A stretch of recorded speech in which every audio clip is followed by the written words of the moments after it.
Hello, this is Malorian, and now this will be the third game of the Cry Havoc tournament, and it's going to be my Orcs up against some Vampire Counts.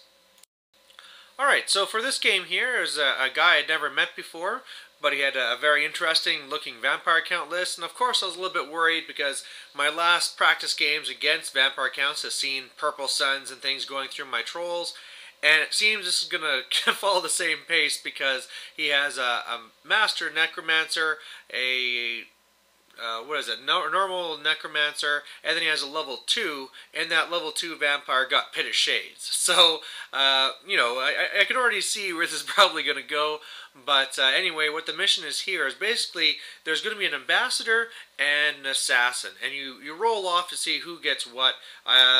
The Assassin gets extra stats, and he's trying to kill the Ambassador. The Ambassador raises up leadership and makes his unit stubborn and stuff. I was actually pretty surprised that he made his thing the Ambassador, because the file leadership means very little for him, but he was probably doing it just to make sure I didn't have it. You get extra points for things like for actually pulling off the assassination and stuff like that, and really another one was to have it on a hero level caster. So his Ambassador is the level 2 that's up in the front with his horde of ghouls, and my his Ambassador is the level 2, and my Assassin is going to be my BSB. So what else he has? He has the Wolves on the left, Wolves on the right, the Terrorgeist top left, the big horde of ghouls in the front, like I said, zombies in the back that has his 2 other characters, a corpse cart, and then these 3 Vargeists.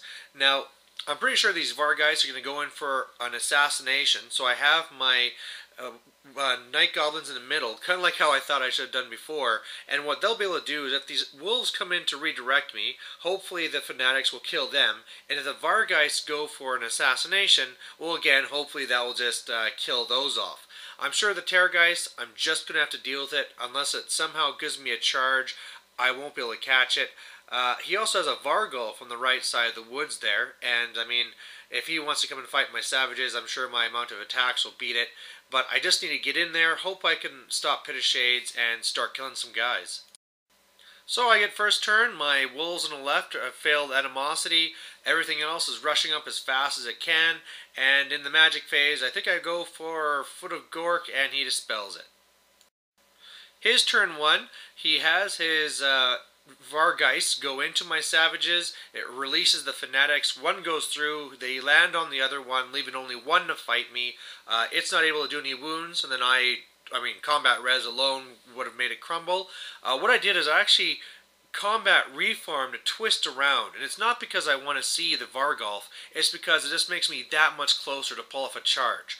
I really want them dead because he pulled off the Pit of Shades and killed half my trolls, and then the screaming from the Terrorgeist kills a little bit more. So, I mean, those trolls are already going from a kick-butt unit to more of a support unit.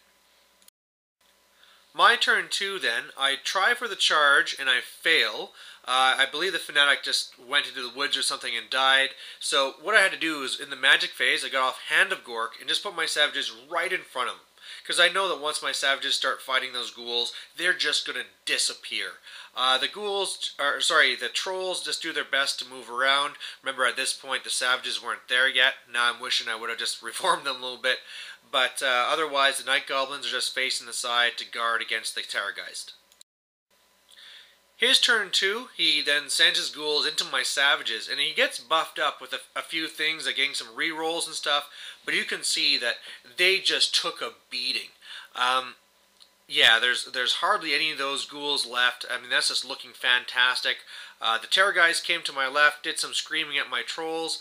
I don't care about that. I'm actually liking that I can now hopefully get a charge off, and I have a Vargulf behind me, but I mean, if I get this charge off, I'll be getting away from it anyway.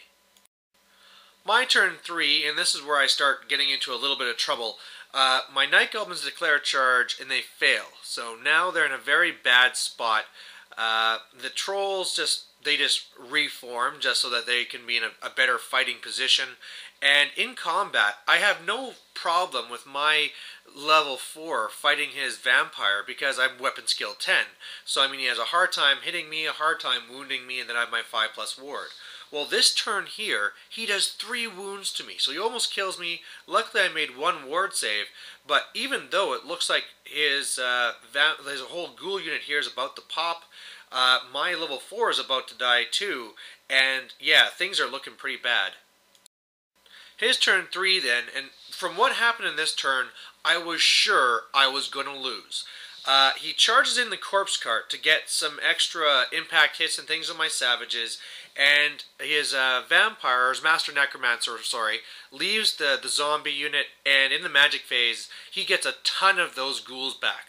So all of a sudden, he's going to be getting extra ranks, all this stuff, and as well, you can see he brought his Terrorgeist and his Vargolf into my Night Goblins. Now, in the combat, he was able to kill my level 4, so I have no general, but luckily, because I just pumped out so many attacks, my savages won combat, making the cart pop, and again, there's almost no ghouls. Remember, I mean, from his pumping up, I think he had, oh god, like, more than 15 there. So, I mean, I just did so well with my rolls, the savages saving the day, and then the Night Goblins did their part too by at least holding, and they even did a wound to the Terrorgeist too.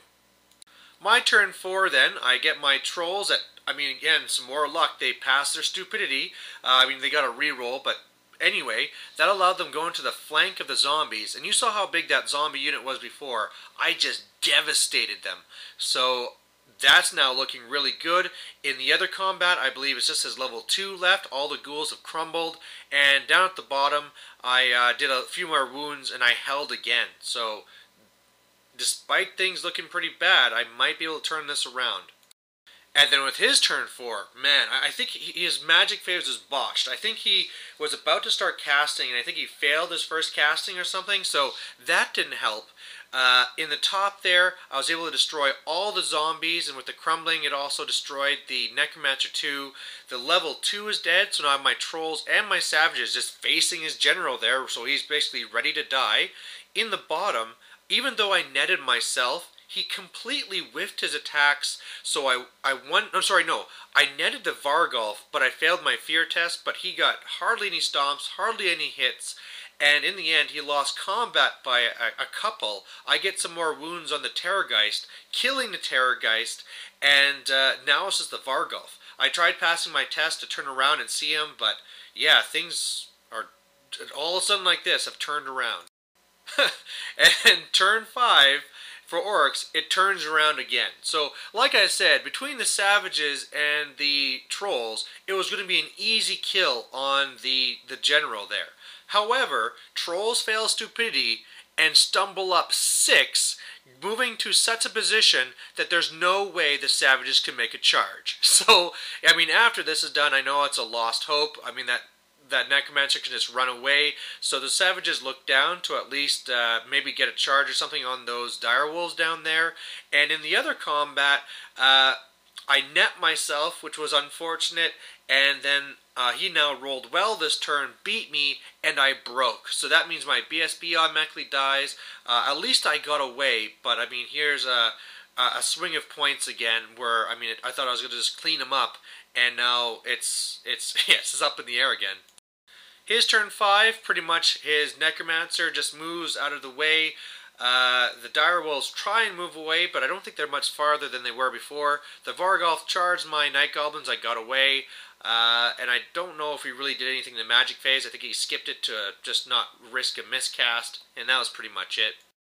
My turn 6, I get off the charge from my Savages into the direwolves, so that net me a few points. The Night Goblins rally, but it doesn't really matter, just going to be fleeing again anyway. And yeah, just like that, the Vargolf charges me, I flee, and that's the game.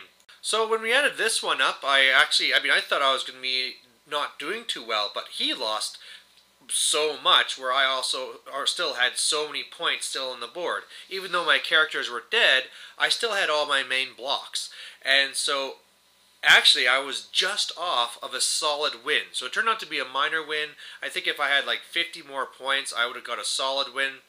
What can you do? But man, what an interesting game where, I mean, you get up there, and I mean the trolls get hit with Pit of Shade, so it's looking bad for me. Then I start slaughtering him, so it's looking good for me. Then he turns things around, and he's hit my Night Goblins, and they're starting to be in trouble. And my level 4 is dead. Then all of a sudden his Terrorgeist is dead, and his Corpse Card is gone, and his Ghouls are gone, and it looks like I'm about to kill his General. Then I fail Stupidity, so his General gets away, and he breaks and kills my BSB. Like it was just a game of back and forth, and it was just a fantastic game, lots of fun, and yeah, hope you had fun watching it. Bye.